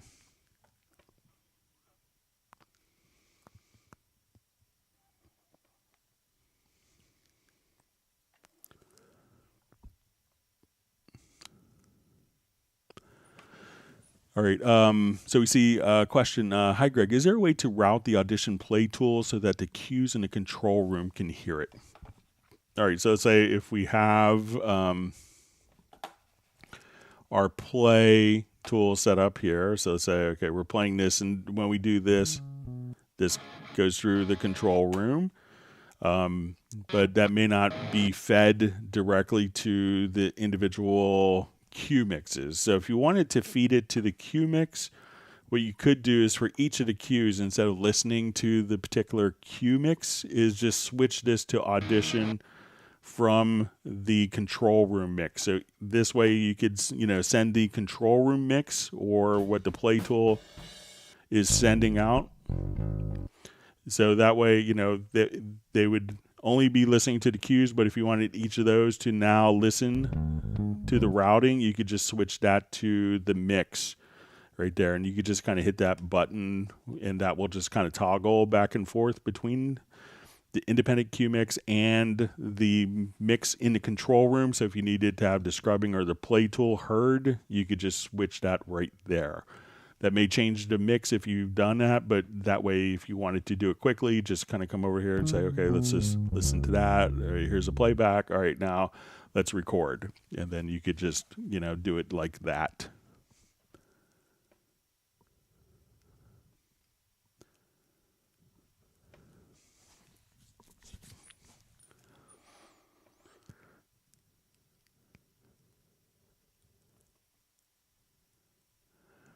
All right, so we have a question. Hey, Greg, can I see the pitches in MIDI parts? How can I change settings? And by the way, I upgraded from Cubase Artist to Pro. Thanks for your help here. All right, so if we wanted to see the MIDI pitch on the particular events, so it really depends on the the vertical zoom. So as we get to a certain point, we could see that we'll have the, when I kind of adjust the vertical zoom to a certain point, where it's hard to read, that the note pitch doesn't show up on the events. So if it's like really small, the note events won't show up because it's not really that legible at that stage. But as you just kind of do the vertical zoom, and this is just like Shift H and Shift G, you could also just kind of adjust the zoom right here. So if you wanted to just grab by the top of the keys on the left-hand side keyboard, you could just hold your mouse and move it straight out, and then you could see the pitches on the MIDI notes in the key editor. All right, so we have about 15 minutes. I'm just going to paste the link for the Zoom meetup again. Looking forward to seeing people on the Zoom. I want to know what everyone got for Black Friday and music deals. I didn't take advantage of any, so curious to see what everyone got.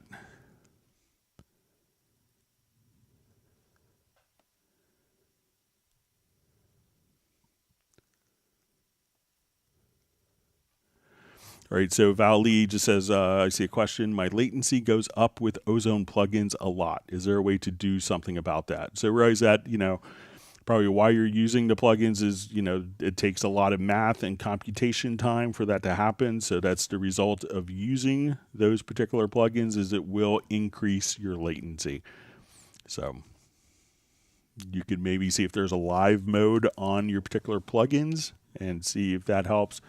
And if you're tracking at that point, you could just, instead of like having to bypass all the Ozone plugins or all the isotope plugins, you could just come over here and you could activate the constrained delay compensation, and that will bypass latent plugins for you. All right, so we have a question. Greg, can you please explain more on how to optimize VST performance to reduce load on CPU? So realize that anytime that you're going to be doing some stuff, right? If you're on PC, one of the great tools you could have is Latency Mon by Resplendence, and that could show you if there are components in your computer that are kind of interrupting audio performance tasks. So just kind of be aware that, like maybe a display driver, a network driver, that some of those can cause a lot of performance issues. When working, with, if you have like an audio track here, and this audio track has 16 plugins, realize that you may have 16 cores. But if you have one track, with the whole slew of plugins, like, 16 plugins, that is all going to be allocated on one processor. So if you have the way of kind of spreading out, like your different insert effects, across, so if you use, depending on how you are mixing, so some people put 10, you'll put, in an insert of a reverb on every single track. And, that can take considerably more. Or if you have a disproportionate number of plugins on a single track. Likewise, when we do virtual instruments, so if you have a multi-timbral instrument, something like Hallian Sonic SE, you realize that a lot of instruments of this type can't, if you load 16 different sounds into one instrument, that could be on a lot of instruments that's only going to utilize one CPU core. So your whole computer may be just like, crawling along because one CPU core is just getting hit really hard. And people look at it and say, oh, look, I'm not using all the CPUs. And, it's just how the nature of the computer coding, like one plugin often will take one CPU core. When we go to Hallian Sonic, we do have multi-core options available, but not a lot of plugins don't do that. So if you could try to avoid that, that would be helpful.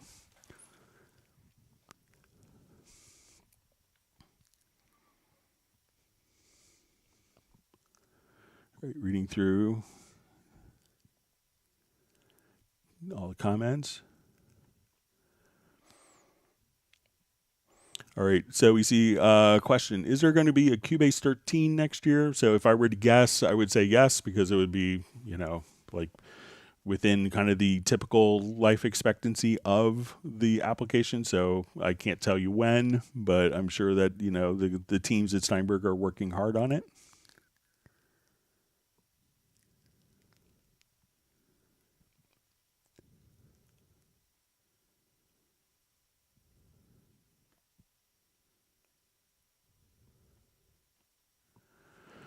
All right. All right. So we see a question. Hi, Greg. I'm trying to pitch shift an imported MIDI track from an SX900 keyboard, but no matter how much I adjust the pitch bend range grid in editor, it'll only bend up or down 7 semitones. So when you go to particular, the pitch bend range is not set by Cubase. It's actually set in the device itself. So there's probably a setting as soon as you come over here. So like if we go to,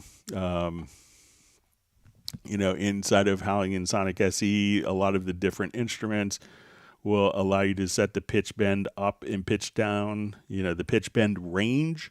So, Cubase can adapt to whatever, but, that's a limitation of the software or hardware instrument. It's a setting there. So you can set Cubase to match it.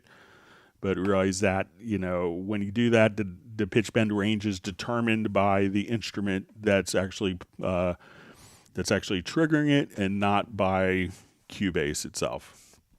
So how that instrument is set to respond to pitch bend ranges, Cubase can match that up.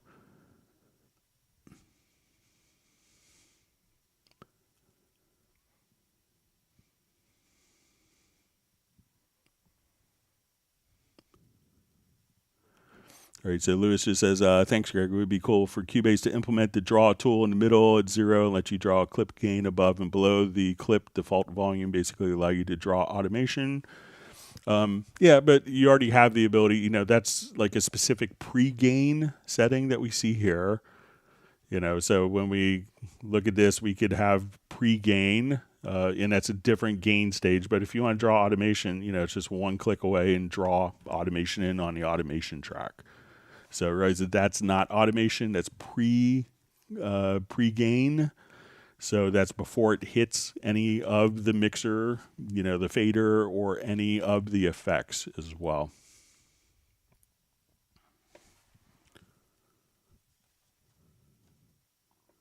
So just draw in the automation track.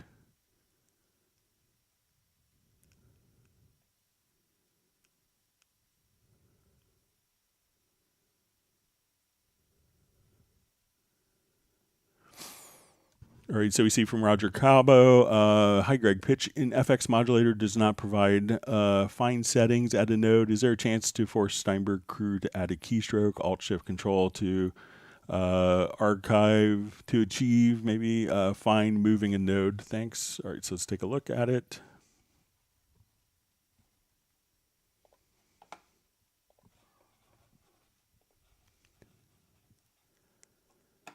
All right.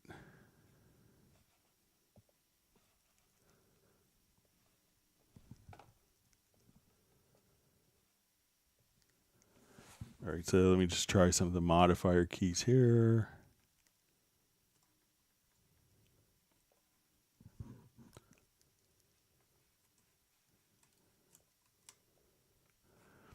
But let's see if we could, let me just see if we could just come here. If I select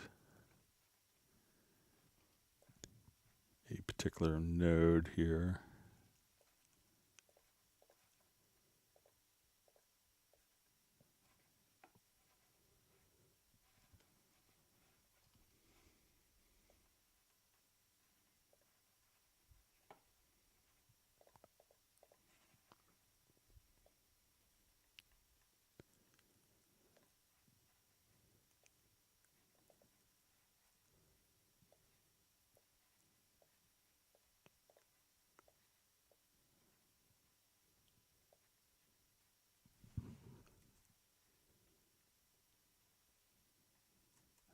All right, let me see.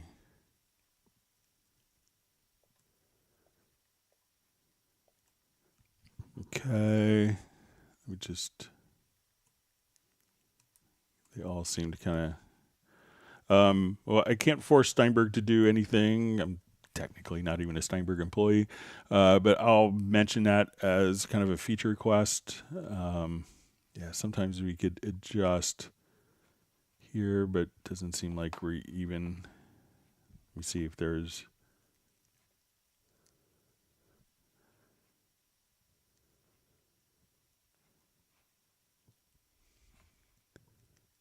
yeah, I'll pass that along as a feature request. Thanks, Roger, for that.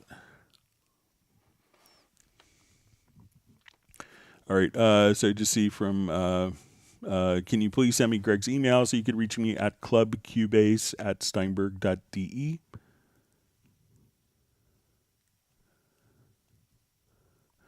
Okay, we have a question. Is there a way to delete all unused data, tracks, recordings, etc., to make the project smaller? So if you go to media, you could just choose to remove unused media. So once again, media and remove unused media, and then that could make the they'll make the project, not necessarily the project, that could decrease the project, the .cpr file size. So, but try that. But that will definitely reduce like unused audio files. All right, so we see from Heartbreak Time Machine, what's the Zoom for? So it's really just kind of a way to hang out and meet each other. And it's always like really fascinating conversations and discussions. So if you want to put a face to all the different people that you kind of see leaving comments and asking questions, I look forward to it every month. So it's a lot of fun.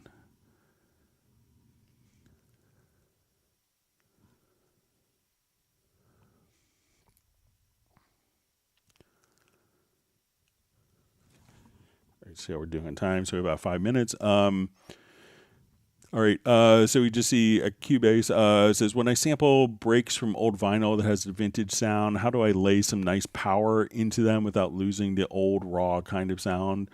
Roughly any general tips that usually apply? So generally, kind of just taking those particular sounds and layering, more, sounds on top of that. So say if we go to a new project,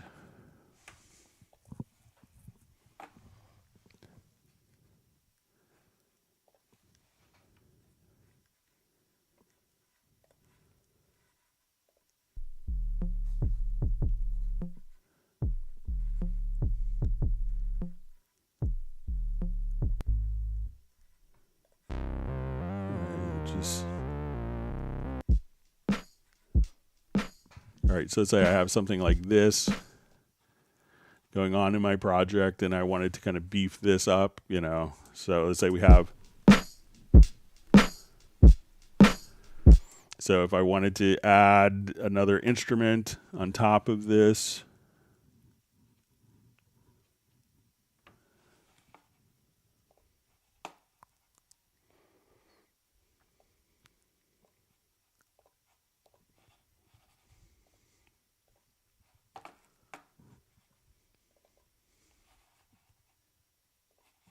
so let's say, so let's say I'll just program like just a horrible drum beat on top of this. So say, okay.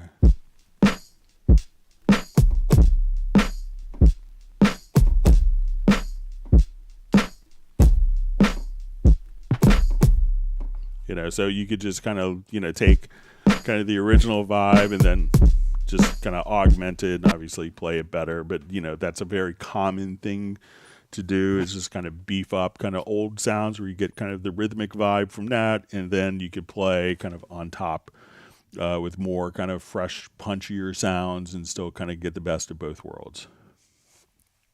All right, we see Gerald Ely just dropping by to say hi, but he can't make the Zoom today. We'll miss you.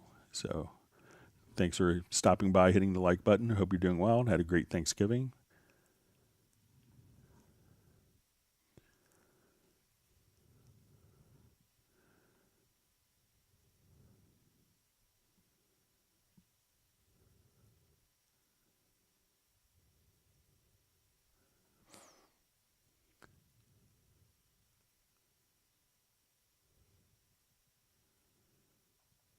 All right, let me just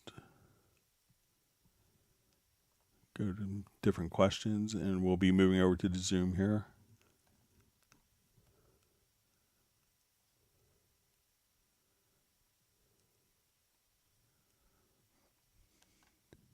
There's so many questions coming up. All right.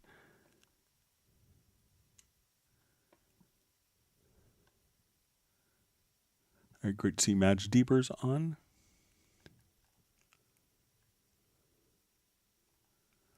See, Bruce has mentioned that the World Cup is USA 1 and Iran 0.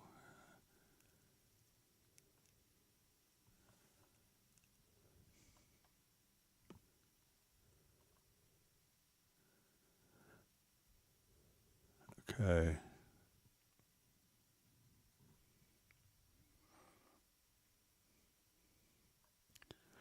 See Val Lee saying Hangout is already over. So yeah, it's the last Hangout of the month. So we're going to migrate over to the Zoom. So I'll just drop the Zoom meeting link in one more time, and we'll migrate over in just a minute. And we'll see if there's a quick question I could ask, where we could answer.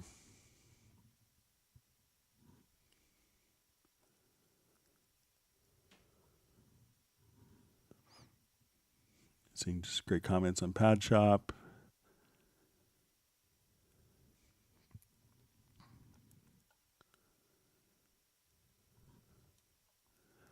All right, so we see just a quick question. When I pull up certain plugins, ones that don't use up a lot of CPU but are more graphically intense, it'll start to buffer and stutter.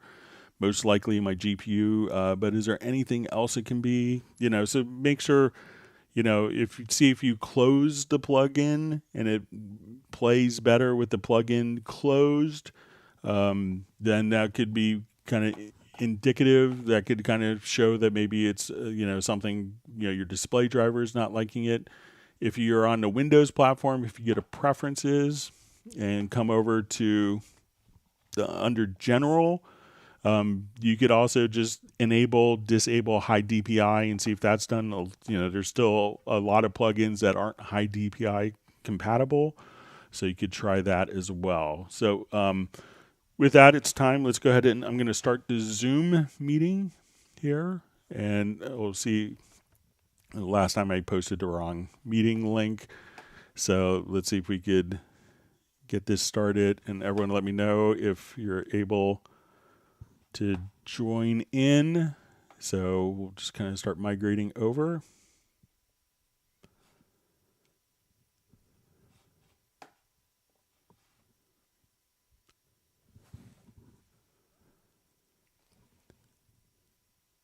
All right. So we see a lot of people migrating over.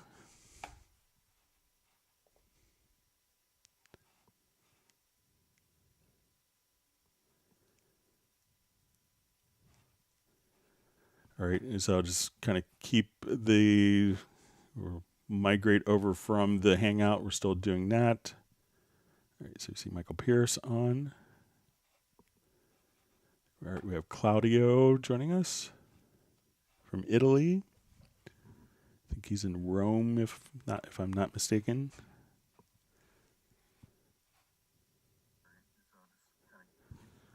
All right. Migrate over from the Hangout. We're still doing that.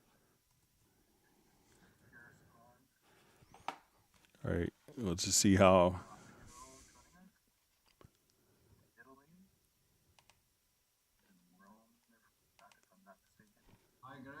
Hey, how's it going? I'm gonna shut down the live stream here. Just a second, so I could let people migrate over.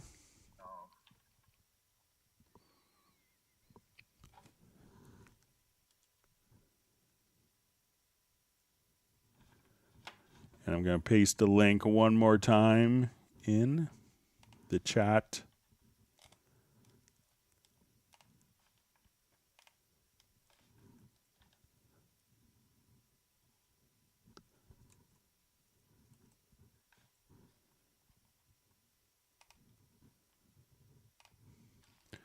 All right, so I'm going to go ahead and end the live stream here.